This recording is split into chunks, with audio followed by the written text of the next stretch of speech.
Bien, lo que habíamos anunciado, vamos a cambiar radicalmente de tema de la media hora anterior. Ahora vamos a hablar con un cineasta uruguayo piriapolense.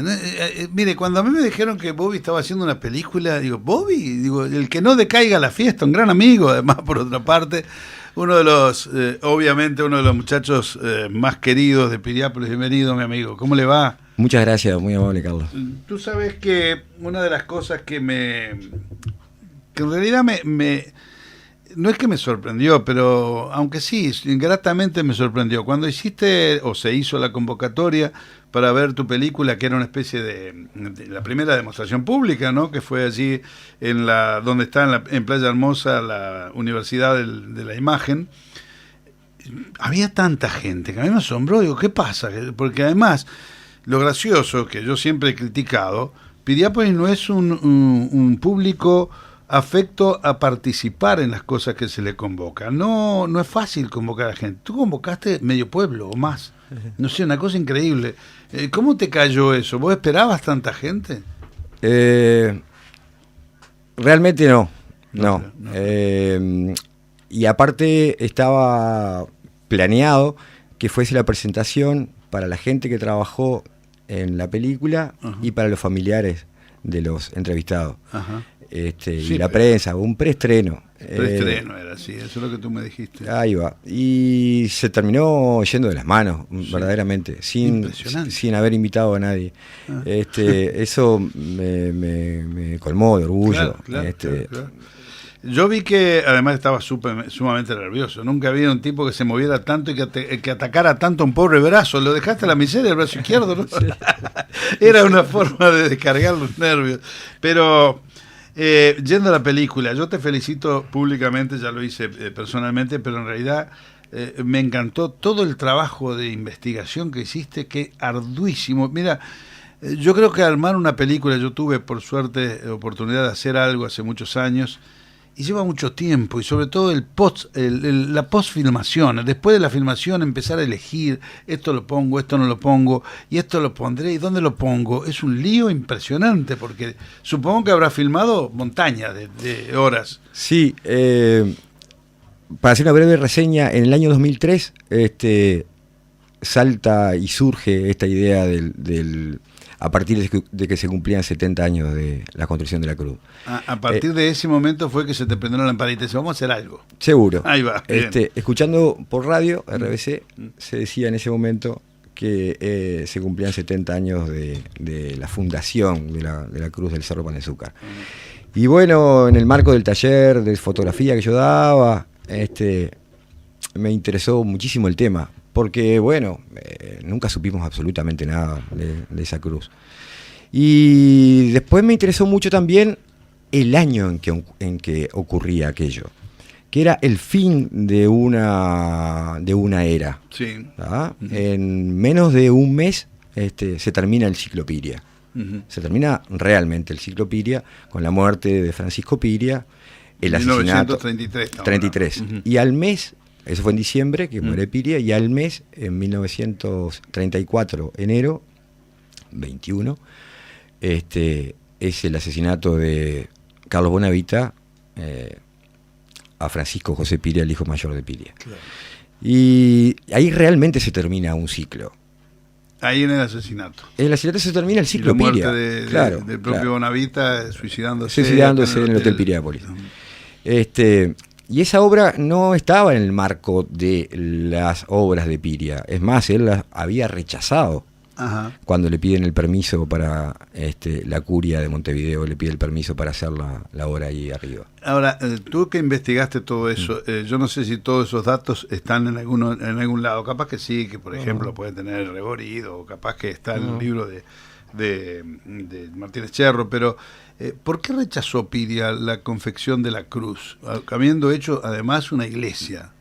Sí, bueno, esta es una historia larguísima y cargadísima de mitos. A ver. La iglesia del pueblito, él la empieza a construir, la idea nace en 1911 y no nos olvidemos que los técnicos y arquitectos que él tenía acá eran alemanes en su gran mayoría. La central termoeléctrica que funcionaba era Siemens, sus técnicos eran alemanes. Y él le encarga la iglesia para el culto de sus obreros, para el pueblo obrero, que era el centro de Piriápolis, era el pueblo obrero, se lo encarga a aquellos arquitectos alemanes. Aquellos arquitectos alemanes, Alemania protestante, son exactamente.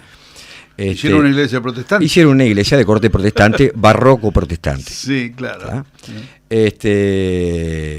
Piria convoca a la curia como para que empiece a funcionar su iglesia ahí, a partir de cuando se termina el visto bueno.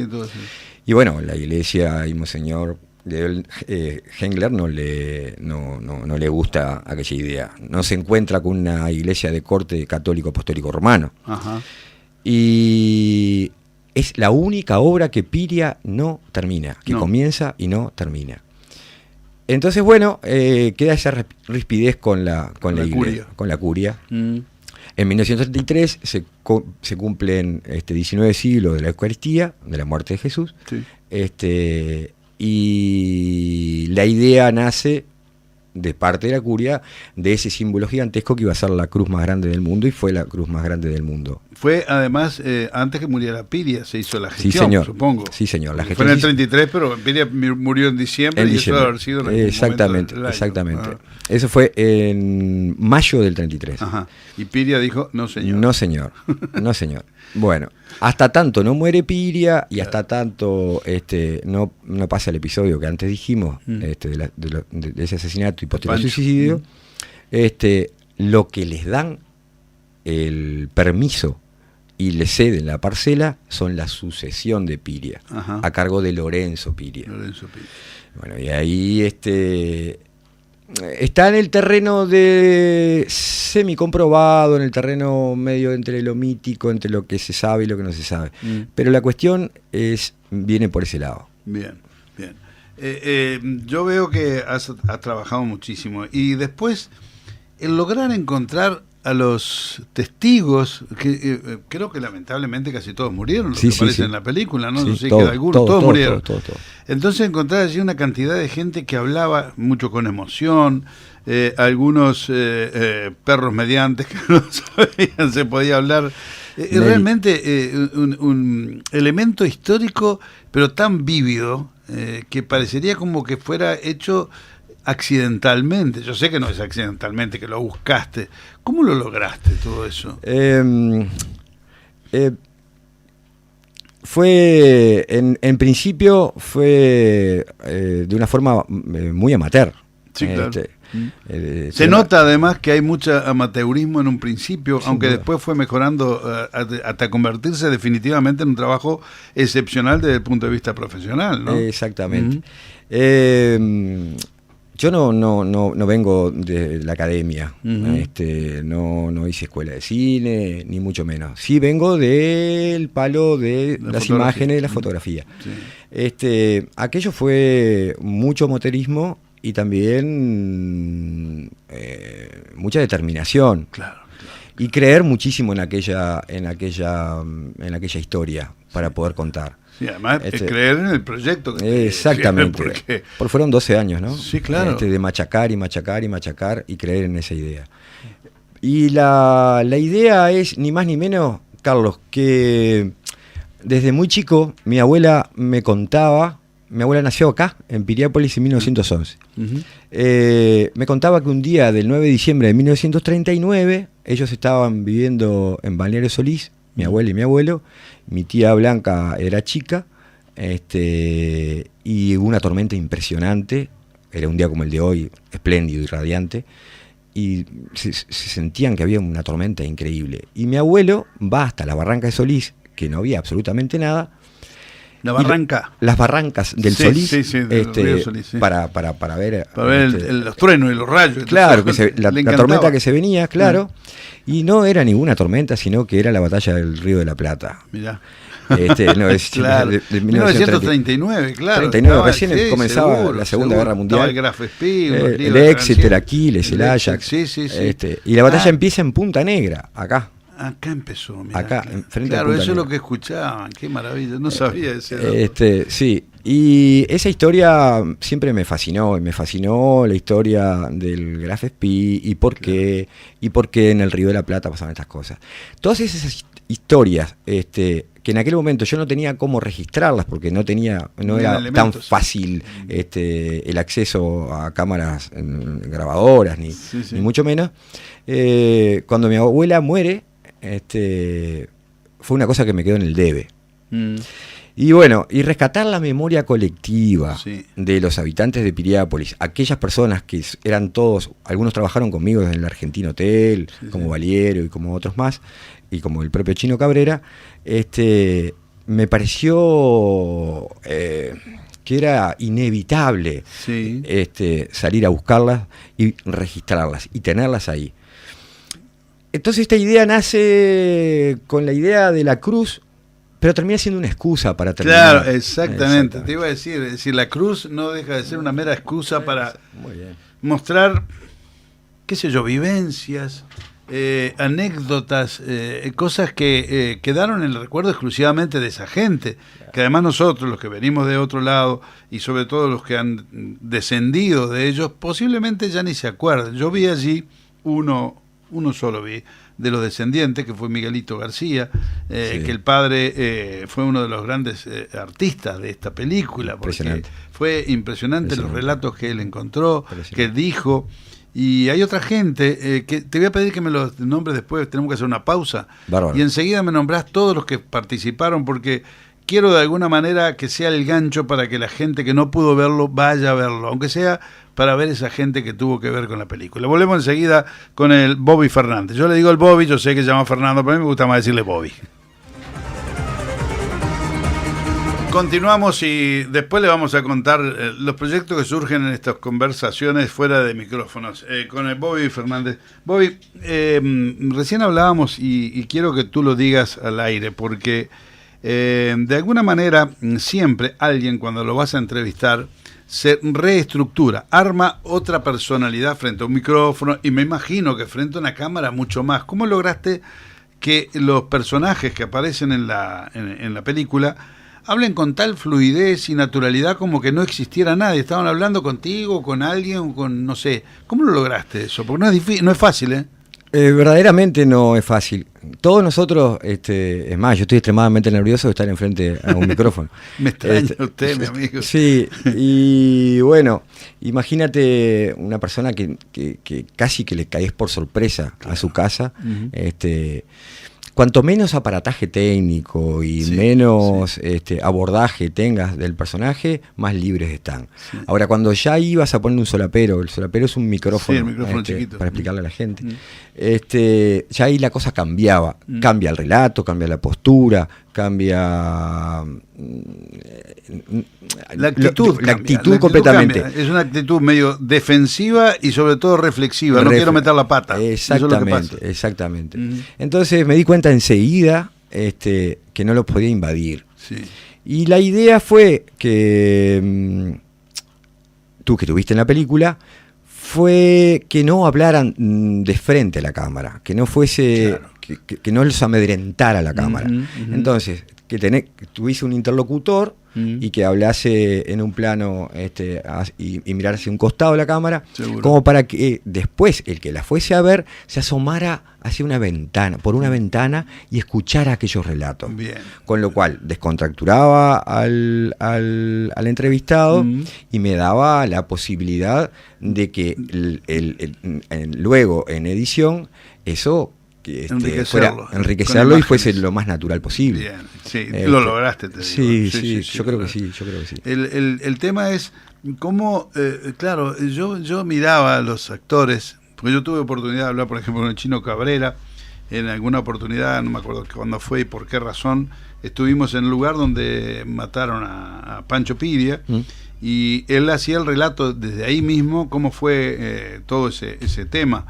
Y terminó llorando porque es muy sentimental el Chino, era muy sentimental. Y se ve que además en la película habla con un cariño muy grande por la familia Piria. Entonces, lograr que esa gente hable naturalmente no es fácil. No. Y me gustaría, por ejemplo, porque no nos da mucho más el tiempo, que me dijeras cuáles son los otros actores que están en la película, porque hay varios. Sí, en Pan de Azúcar hay 3. El Chino Figueredo, el maestro chino, Sí. La Trinca de León, que es el veterano, en ese momento era el más veterano de todos, juntos con Nelly. Después tenemos al Charo, que es el hombre Del burro. Del burro, exactamente. Fallecido bastante joven, con 65 años. Ah, mira. Yo Yo pensé que ese era el único que podía quedar, porque era joven en la película. No sabía. No, falleció. Nació en 1940 y falleció en el 2005. Después tenemos un personaje increíble que es Nelly. La que está con los perros. Exactamente. Ah, sí, sensacional. Sensacional. Después tenemos a Miguel García, Miguelito, Miguel, sí. el herrero, que trabajó con Piria. José Valiero, un amigo entrañable, compañero de trabajo en el Argentino Hotel, con una calidez y una capacidad y un anecdotario increíble. Que bueno, y de todos ellos tengo un montón de horas grabadas. Y por último el Chino, Cabrera, que bueno, que además de ser amigo de la familia, lo del Chino, eso que tú decías al principio, ¿no? Que se veía que estaba muy agradecido y muy sentido con la familia Piria. Piria no tenía hijo, Francisco José, que estaba en la bodega, y él es casi un hijo adoptivo, con 10 años y medio. Claro, sí, él habla de que va a trabajar ahí, y que a doña Adelina le enseña a escribir, a leer y escribir, y lo manda a la escuela. Sí, al Chino Cabrera le matan a su padre, digamos, ¿no? Claro. Por eso él habla con tanto sentimiento, tanto en la película como en la nota que nosotros hicimos hace mucho tiempo atrás allí en vivo, ¿no? Bobby, tenemos que cortar, pero hay una cosa que no sé, ¿quedó algún personaje? No, ya lo nombraste todo. Sí. Hay mucho material que vos tenés, enorme cantidad de material, supongo, para 30 y pico de horas, sí. 30 y pico de horas, y esta película dura 30 y algo minutos. 45 minutos. 45 minutos. De manera que hay mucho material que te quedó allí sin usar. Y me decías que tenías la intención, y seguramente lo vamos a llevar a cabo el año que viene, de hacer un ciclo sobre Piria, sobre Piriápolis, sobre todos los elementos donde además puedan participar toda esta gente que estuvo en la película y de los cuales te han quedado material cualquier cantidad. Exactamente. Entonces yo los invito porque seguramente lo vamos a hacer a partir de marzo, abril, una vez por semana. Después estudiamos cómo lo hacemos, pero vale la pena reflotar todo eso y vigenciarlo, sobre todo ahora que tenemos esas herramientas que no las teníamos hace tiempo atrás, como la internet, como el Facebook, como yo que sé cuántas cosas más que yo de la mitad sé ni la cuarta parte, ¿te imaginas? Estamos en lo mismo. Pero que los muchachos sí la manejan muy bien, y seguramente muchas de esas cosas las podemos también mantener en el tiempo, porque lo que precisamos es que esas cosas se mantengan, que no se pierdan esas identidades del pueblo, ¿verdad? Y otra cosa, ¿cuándo es que tú tenés ahora exhibición de la película otra vez? Jueves 10 a las 20:30 en el Club Rampla Junior del Pueblo Obrero. Ajá. Y jueves 17, 20:30 en la Casa de la Cultura de Piriápolis. Yo les recomiendo a todos ustedes, sobre todo aquellos que no son de Piriápolis. ¿Y por qué digo esto? Porque muchas veces quienes venimos de otros lugares y nos afincamos en Piriápolis, terminamos queriendo tanto a Piriápolis más que los que nacieron acá. Entonces, este tipo de cosas no solamente les va a dar una información que tal vez no la tengan o la tengan fragmentada, pero es una información visual excelente, y yo creo que no se lo deben perder. A mí me parece importante. Les reitero, el jueves que viene, el otro jueves, mañana es 5, claro. Mañana es 5. El jueves 10 en el Club Rampla Junior del Pueblo Obrero, allí tiene todo el Pueblo Obrero, tiene que ir, que no falte nadie, porque todos tienen algo que ver en este asunto. Sí. Y el 17 en la Casa de la Cultura, para aquellos que no pudieron ver en el Pueblo Obrero, vengan acá a la Casa de la Cultura, va a quedar chica, yo te garantizo que va a quedar chica, y vas a tener que hacer un par de exhibiciones más en los dos lugares. Bobby, te agradezco lo que has hecho hasta ahora. Muchísimas gracias a ustedes por el apoyo que me han dado siempre, permanentemente. Y otra de las cosas que me gusta es el proyecto ese que me planteaste, que me pareció excelente, hacer una especie de reconstrucción radial, pero que después va a ser también con imágenes en YouTube, o en yo que sé qué, esas cosas raras que aparecen. Capaz que para el año que viene aparecieron otras nuevas, porque esto cambia todos los días, así que no sabemos. A ver qué pasó, viene corriendo alguien. ¿Quién está hablando? A ver, escuchamos. Hola. Hola. Carlos. Pinocho. ¿Cómo andás? Muy bien, querido. Felicitaciones por la nota. Bien. Pero los que saben que Piriápolis es un sentimiento, sí, señor. En el caso del Bobby, gran hijo, gran padre, gran amigo, gran persona, perfil bajo, nadie les da una mano en nada y salen adelante humildemente. Sí, señor. Felicítalo porque yo la vi la película. Ajá. ¿La viste? Sí. Espectacular. Espectacular. Si los antepasados nuestros, sin los medios de hoy, hubieran escrito algo, la historia de Piriápolis era otra. Tiene razón. Felicitaciones a los dos y un abrazo. Pino, muchas gracias. Chao. Muchas gracias, Pino, muchas gracias. Muchas gracias. Un saludo a Tere, entrañable amigo. Bien, gracias Pinocho, como siempre. Gracias. Estas cosas que termina el laburo cortándole la imagen, pero en fin, trataremos de superarlo porque yo soy muy llorón, así que no me extraña que me pase este tipo de cosas y trato de disimularlo, pero me cuesta y se te forma el nudo en la garganta. Y quería decir, pero no lo voy a poder decir, así que vayan a ver la película porque hay una frase que Bobby termina dedicada a su padre que es brillante. Entonces, vayan a ver la película. Gracias.